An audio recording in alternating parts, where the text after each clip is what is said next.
Hey, Bill here with Chacote Outdoor Recreation. You know that I'm a big revolver guy, and I've always told you, get a revolver, that's the way to go.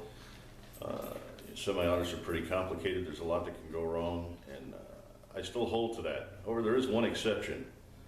If you are going to go semi-auto, and I personally only own one, it's a model 1911 Colt, and today I want to talk to you about the three conditions of carry, because there's a lot of, when you get into the Glocks and all that, they got the safe action and all, which is a misnomer. But we're going to go over the 1911 today and the three conditions of carry because of the controversy that surrounds it. Okay, especially with new gun owners. So let's take a look at the old 1911 here. Here's your standard Colt 1911. We're going to go ahead and strip the rounds out of the magazine for this demonstration. And once all of the rounds are out, and I always carry, it's an 8-round magazine. I always carry 7. Because it gives me better reliability. And if a gunfight goes over 7 rounds, you're in big trouble. So clear it. And when it's nice and clear like that, we're going to discuss, this is condition number 3, okay? Condition number 3, you've got the magazine in, the magazine's loaded, the hammer is forward, and there is not a round in the chamber, okay? That's condition 3. Now we're going to go over condition number 2.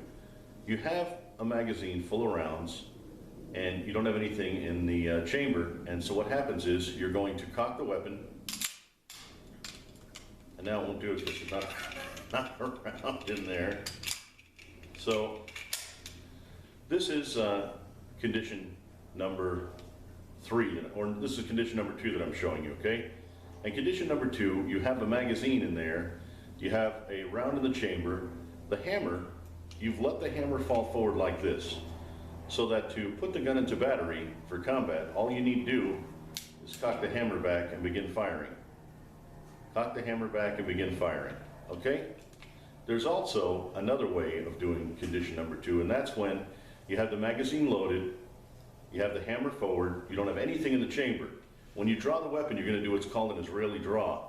You're going to pull it out of the holster, pointing at your adversary, and pull the slide back and get around into the chamber and be ready for combat. And then here's the way that you're going to see most 1911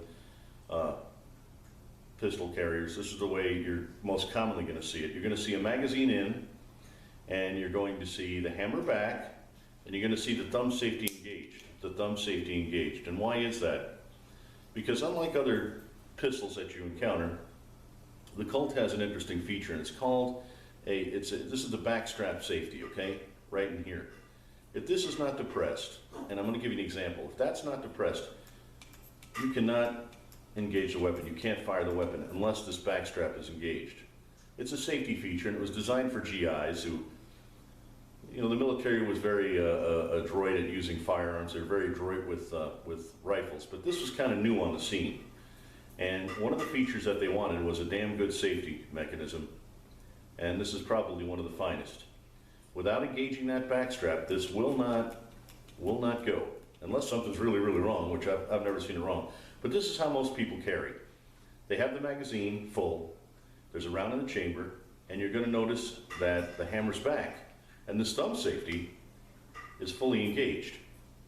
So the thumb safety is engaged. Now, what you don't want to do is, you don't want to carry in condition 1 with the thumb safety unengaged, like that. Now the thumb safety is unengaged. Could you, and could it be relatively safe? Because unless you make contact with that backstrap, that hammer's not going to fall. But it's just kind of high risky stuff that you don't do. So having the thumb safety engaged, having the hammer back, and having one in the chamber, having the magazine fully loaded, is not as unsafe as it looks. And I know this looks terrifying.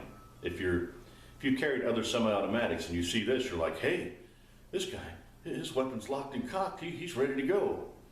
And it can look scary, but people carry like this every day. It's extremely safe. In all the years I've carried a 1911, I've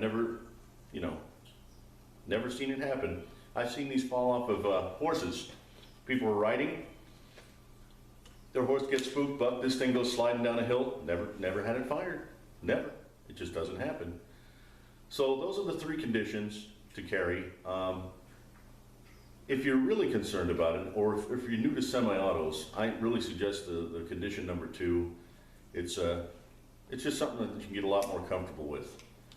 So condition number 2 again, you have to make contact with that back strap, and I'll use my thumb here to lower the hammer.